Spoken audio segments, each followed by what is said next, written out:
My name is Nora Callahan, and at 27, I faced the deepest wound of my life when my mother, Catherine, declared, "We're ashamed of you," at our family Thanksgiving dinner in Vermont. Her mocking laughter before everyone shattered my heart after years of chasing her approval. What I said next not only brought her to tears but reshaped our bond forever. Growing up in a high-achieving Burlington family, I was stifled by expectations.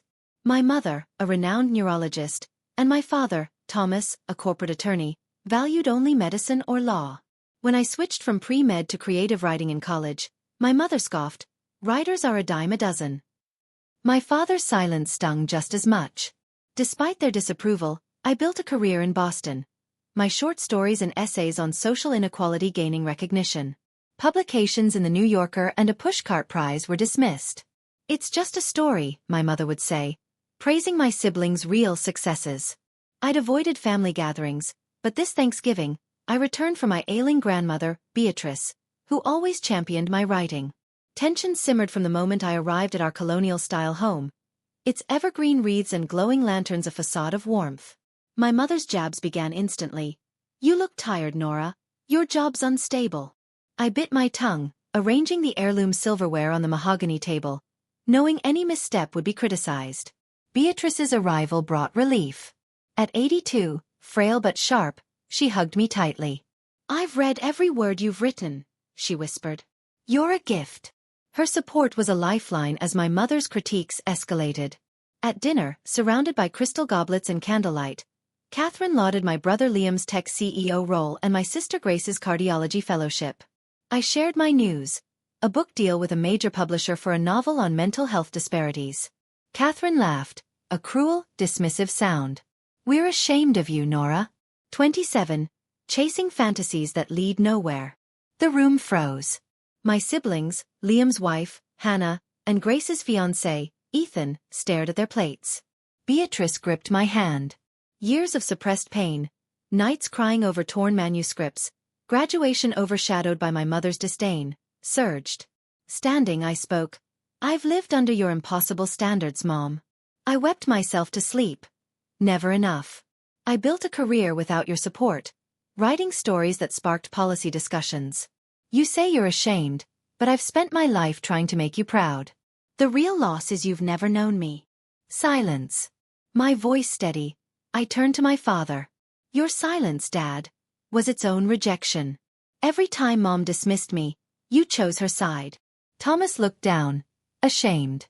I continued. "I worked 3 jobs in college, barista, tutor, freelance writer, living in a freezing attic to chase my dream. My novel took 2 years, interviewing dozens of patients, reading thousands of pages on healthcare. It's changing how people see mental health access.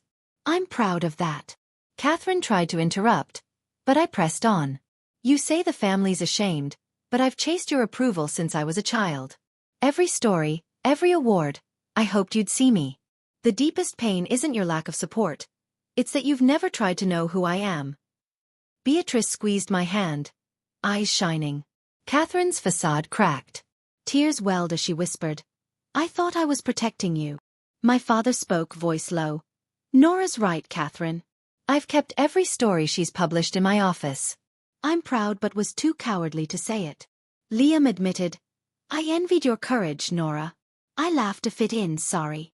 Grace, tears streaming, said, "I followed Mom's path, but I've written poems in secret, inspired by you."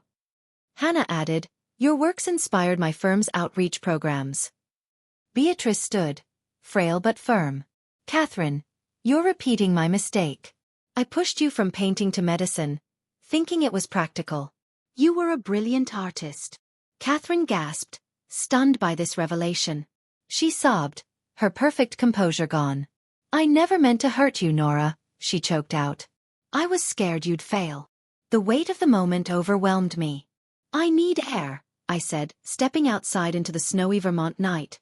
The stars above felt clearer, my heart lighter despite the pain.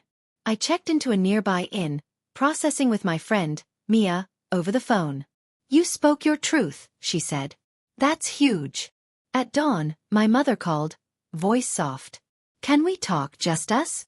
We met at Pinewood Cafe, a cozy spot where I'd once scribbled stories. She ordered my favorite chai latte, remembering a detail from my teenage years. Over coffee, she revealed her own buried dream, a portfolio of paintings hidden in her attic. I envied your bravery, she admitted, showing me a faded canvas of a vibrant landscape. I thought pushing you to medicine would save you from my regrets. I forgave her, demanding change. I needed your belief, not control. We talked for hours, sharing stories of our creative journeys. She asked about my writing process. I learned about her sacrifices. Back home, Thomas hugged me tightly. Liam apologized again. Grace shared her poems. Beatrice winked, proud. Over months, we rebuilt our family on authenticity.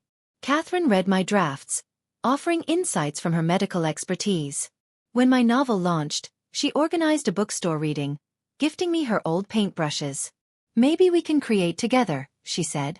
That Thanksgiving taught me that truth can break chains, turning pain into freedom. Now, Catherine calls me her writer, and my stories explore both social issues and the courage to be oneself.